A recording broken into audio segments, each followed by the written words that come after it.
আগামী নির্বাচনে আপনি ক্ষমতায় কাকে দেখতে চাচ্ছেন?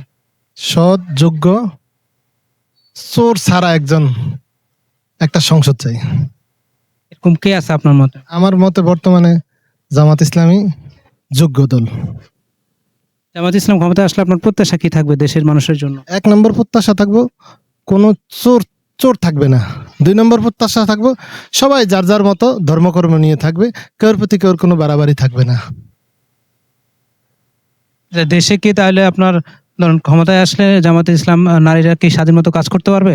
অবশ্যই পারবে। যার যার ধর্ম, যার যার কর্ম, যার যার পোশাক, যার যার সবকিছু তার তার মতো থাকবে, কেউর প্রতি কেউর কোনো বাড়াবাড়ি নেই। যেটা ইসলামেও দেয় না, এটা তারাও দিবে না।